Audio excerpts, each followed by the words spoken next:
Number आया है अभी, तुम जा सकती हो।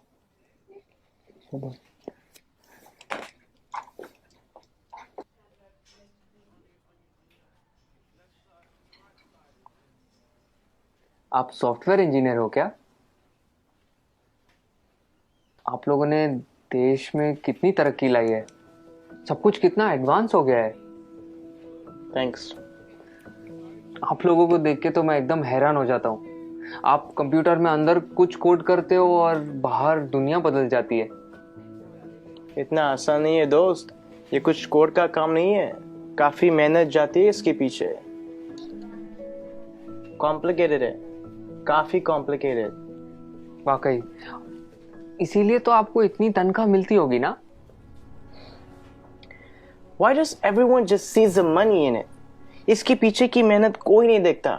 हम हिंदुस्तानियों की सोच ही छोटी है।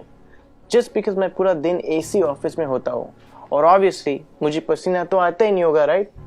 आप लोगों को ताकत यूज करनी होती है, हमें दिमाग लगाना होता है। ये बाल सफेद ऐसे ही नहीं होते।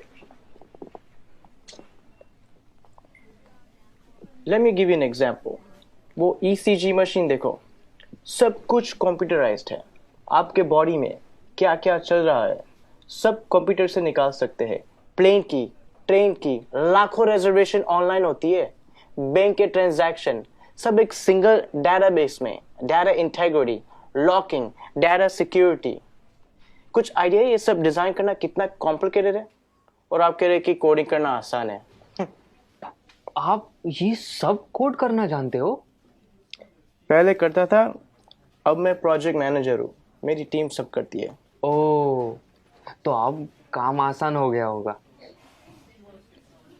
इस फील्ड में कुछ आसान नहीं है, जितना ऊपर जाओ उतनी ही रिस्पॉन्सिबिलिटी बढ़ती है, काम बढ़ता है, स्ट्रेस बढ़ता है। कोडिंग और डिजाइनिंग ये फिर भी आसान है, लेकिन अब मुझे पूरी टीम संभालनी पड़ती है। 10 लोगों को हर रोज जवाब देना होता है, क्वालिटी मेंटेन करनी होती है। 2 घंटे ईमेल ना चेक करूं तो लोग पैनिक करने लगते हैं। एक साइड से रिजल्ट का प्रेशर होता है और दूसरी साइड को कस्टमर को रिप्लाई करना होता है। रिक्वायरमेंट्स बदलती रहती है और यूजर्स को कुछ और चाहिए होता है, और आपका बॉस कभी सेटिस्फाइड नहीं रहता है। दोस्त, शायद तुम्हें पता नहीं है टेंशन और प्रेशर साथ में हैंडल करना कैसे होता है।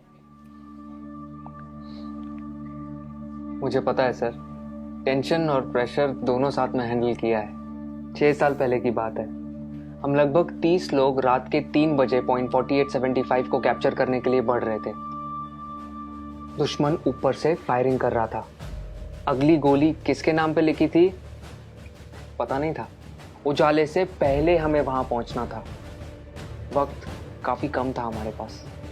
होश तो तब आया जब अगले दिन हम चोटी पर तिरंगा लहरा रहे थे, और तब हम बचे 30 नहीं, 4 लोग थे। आप Subedar Sushant from 13 Jammu and Kashmir Rifles on duty at peak 4875 in Kargil. मुझे बताया गया है कि मेरी टर्म पूरी हो गई है और अब मुझे सॉफ्ट असाइनमेंट का ऑप्शन दिया जाएगा। पर आप ही बताइए सर, काम आसान करने के लिए कोई अपनी ड्यूटी छोड़ सकता है क्या? उस दिन हमारा एक जवान दोस्त बर्फ में जख्मी पड़ा था। उस पर दुश्मन की गोलियां चल रही थी। हम सब बंकर के पीछे छुपे हुए थे। उसे बचाना मेरा कर्तव्य था और मैं उसे बचाने जाने वाला था, मगर मेरे कप्तान ने मना किया और कहा कि तुम नहीं जाओगे। मैंने इस यूनिफॉर्म में सबसे पहली कसम ये ली थी कि देश की सुरक्षा के बाद मेरे आदमियों की सुरक्षा सर्वोपरि है। ये कह के वो खुद चले गए। उस जख्मी जवान को बचाते बचाते हमारे कप्तान शहीद हो गए। उस दिन से जब भी मैं बॉर्डर पर होता हूं, उन गोलियों की आवाज और कप्तान का आखिरी चेहरा मेरे सामने आता है। वो गोलियां शायद मेरे लिए थी।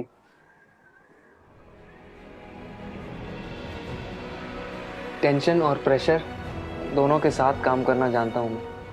Sir, can you please go on? Yeah, sure. It was nice meeting you.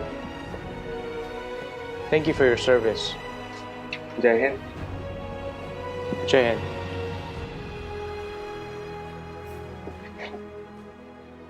कभी खुद की जिंदगी से शिकवा होने लगे अगर, तो एक फौजी की जिंदगी के बारे में सोचना।